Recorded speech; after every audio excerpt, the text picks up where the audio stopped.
Hi అండి. ఈరోజు మనం మాట్లాడుకోబోయే కథ ఒక సాధారణ కథ కాదండి, ఒక చరిత్రను తిరగరాసిన కథ. కథలోకి వెళ్తే 1884లో ముంబై కోర్టు ఒక 20 ఏళ్ళ అమ్మాయి ముందు 2 దారులు నిలబడి ఉన్నాయి. మొదటి దారి తనకి ఇష్టం లేని, చదువు లేని, వ్యసనాలకు బానిసైన ఒక వ్యక్తితో జీవితాంతం బానిసలా బతకడం. రెండవ దారి 6 నెలల కఠిన కారాగార శిక్ష. ఒక్కసారి మీరే ఊహించుకోండి, మీరు ఆ అమ్మాయి స్థానంలో ఉంటే మీరు ఏమి ఎంచుకుంటారు, ఎలా ఆలోచిస్తారు? 140 ఏళ్ల క్రితం జరిగిన ఈ స్టోరీ ఎవ్వరు ఊహించని నిర్ణయం ఒక మహిళ తీసుకుంది. ఆమె గట్టిగా చెప్పింది, జైలుకు వెళ్తాను కానీ నా ఆత్మగౌరవాన్ని చంపుకొని ఆ మనిషితో ఉండను అని చెప్పింది. ఆమె ఎవరో కాదండి, మన దేశ చరిత్రను మర్చిపోయిన వీరనారి రుక్మాబాయి రౌట్. 1864లో రుక్మాబాయి గారు జన్మించారు. ఆమెకి కేవలం 11 ఏళ్ళు ఉన్నప్పుడు 19 ఏళ్ల దాదాజీ బికాజీతో పెళ్లి జరిపించారు. అప్పటి సమాజంలో బాల్య వివాహాలు ఒక అసాధారణ ఆచారం. కానీ రుక్మాబాయి తల్లి జయంతిబాయి అసాధారణమైన మహిళ. ఆమె ముందుగా నా కూతురు చదువుకోవాలి, మనిషిగా ఎదగాలి, తన కూతురిని అత్తారింటికి పంపను అని తేల్చి చెప్పారు. ఆమె సేఫ్టీ ఫాదర్ డాక్టర్ సకారాం అర్జున్ రుక్మాబాయిని ఒక స్వతంత్ర మహిళగా తీర్చిదిద్దారు. చదువు అంటే ఆమెకి ప్రాణం, లోకం అంటే ఆసక్తి. కానీ ఆమెకి పెళ్ళి అంటే ఏంటో తెలియక ముందే మ్యారీడ్ అనే ముద్ర ఆమె జీవితంపై పడిపోయింది. కాలం గడిచింది. రుక్మాబాయికి 20 ఏళ్ళు వచ్చాయి. చదువు వచ్చింది, ఆలోచన వచ్చింది, ప్రపంచాన్ని చూసే చూపు వచ్చింది. అదే సమయంలో తన భర్త అయిన దాదాజీ బికాజీ తిరిగి వచ్చాడు.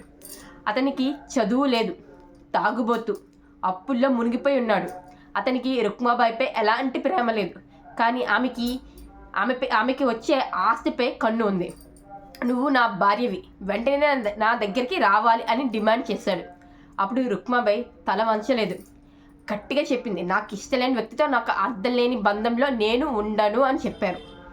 1884లో దాదాజీ కోర్టులో కేసు వేశాడు. అప్పటి హిందూ చట్టంలో రిజిస్ట్రేషన్ ఆఫ్ కంజువల్ రైట్స్ అనే నియమం ఉంది. అంటే భార్యకి ఇష్టం అవసరం లేదు, భర్త పిలిస్తే వెళ్ళాల్సిందే అని మాట. మొదటి జడ్జి రాబర్ట్ పిన్హే రుక్మాబాయికి అనుకూలంగా తీర్పిచ్చారు.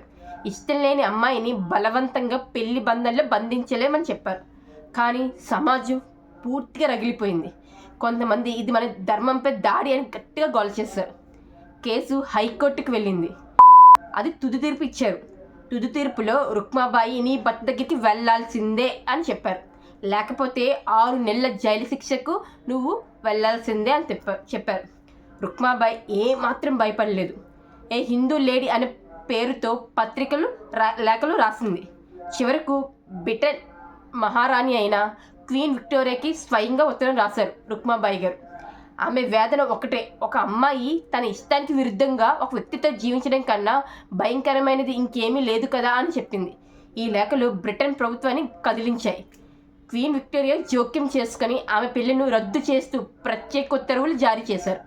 ఇది ఒక మహిళ స్వేచ్ఛకు దక్కిన మొదటి చారిత్రాత్మకమైన విజయం. అక్కడితో ఆమె ఆగలేదు. సమాజం ముందు తలదించుకోలేదు. ఈ అమ్మాయి ఇంకేమీ చేయలేదు అని తేల్చి చెప్పేశారు చుట్టూ ఉన్న జనాలు. లండన్ వెళ్ళి మెడిసిన్ చదివారు. 1894లో భారతదేశం తిరిగి వచ్చి భారతదేశం మొదటి ప్రాక్టీసింగ్ మహిళా డాక్టర్ అయ్యారు. ఆమె పోరాటం వల్ల ఏజ్ ఆఫ్ కన్సెంట్ యాక్ట్ వచ్చింది. అమ్మాయిల పెళ్లి వయసు పెరిగింది. 35 ఏళ్ల పాటు సూరత్లో చీఫ్ మెడికల్ ఆఫీసర్గా లక్షల మంది మహిళలకు, ముఖ్యంగా పర్దాలో ఉన్న మహిళలకు జీవితాన్ని ఇచ్చింది.